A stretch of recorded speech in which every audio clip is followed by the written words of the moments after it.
welcome to Norway. Thank you. We are so excited to have you here. Actually, I'm thrilled to be back here. It's been a good year and a half almost. Oh, really? Yeah. Yeah. But tell us, first of all, what is the method you're using? This is called reconnective healing. According to the researchers, it's a new form of healing that they feel has not been here on the planet before. They explain it fairly simply. I mean, we all went to school being told that we were three-dimensional beings, height, width, and depth. Science explains we're height, width, depth, and time. So our existence in this universe is like inside of a bubble. The wall of the bubble is height, width, depth, and time, and the interior is energy. And our energy healing techniques like Reiki, Jirei, Jinshin, Qigong, balancing healing, XYZ, 1, 2, 3, whatever we call them, are subsets of energy.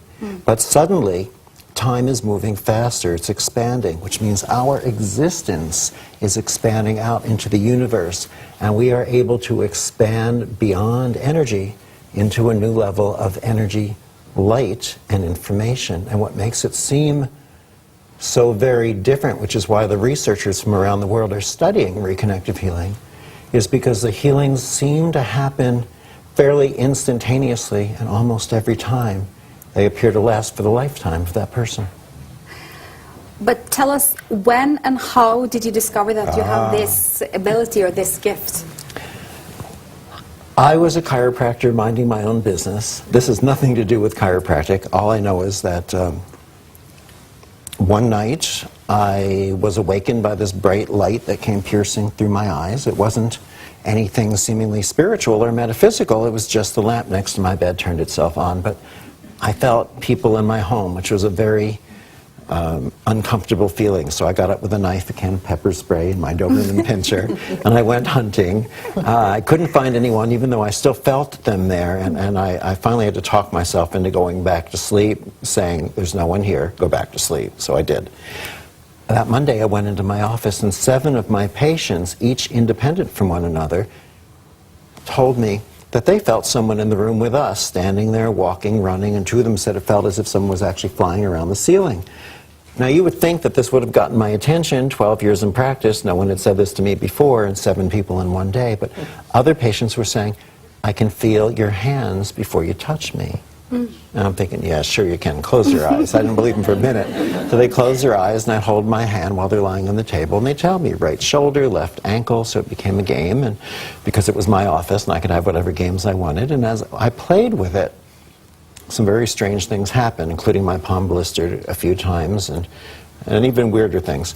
And the next thing I know, people start having healings. I mean, real healings. They're getting up out of wheelchairs, and vision and hearing is returning, and children with epilepsy or cerebral palsy are able to walk and play and run again normally and not have seizures. As a matter of fact, there's a film that was just released this year called The Living Matrix with a lot of well-known researchers in it, and the opening story in The Living Matrix is about this 5-year-old boy, Demetrius, who was carried up to the stage when I was finishing a presentation in leg braces. He was unable to walk. His toes could touch the ground, but his feet couldn't.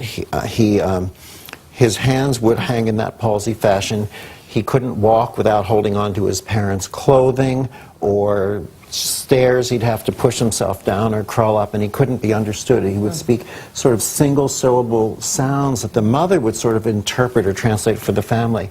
The parents didn't believe in this, but the people sitting around him at the presentation brought him up anyway, and they said, will you work on him? And the parents gave their permission through the translator. I said, all right, I'll start. But 4 minutes into working with him, this was a small miniature coliseum in Thessaloniki, Greece. They told us we had to leave. They had to shut off the lights and close. This little boy, for the first time in his life, got off the table, walked down the few steps from the stage, and then ascended the entire staircase of this miniature coliseum, stood at the top with his arms out, a big smile on his face like that, came down the stairs. His parents looked not just bewildered, but frightened. I guess it wasn't clicking in their head what was happening. So they ran over to pick him up, and he saw them coming, and he went, no, I'm going to do it again. He went up, he went back down. 2 days later, the mother decided to take the seminar, obviously to learn how to do this work, because you can learn how to access this work. She came to me 2 days later and said that her husband, who was watching Demetrius at home, said, guess what? He's standing in front of me, experimenting with his new sense of balance. He's standing on one leg, and he's spinning in a complete circle. They brought him down to see me. He showed me how he could run. He showed me how he could stand on one leg and spin, and then he said, and I can open my right hand. I didn't realize that all of his life he was completely unable to use his right hand. He said, I can hold my own cup of water. I can hug my parents. And suddenly it became clear. He was speaking, and everyone except me, because it was in Greek, could understand him.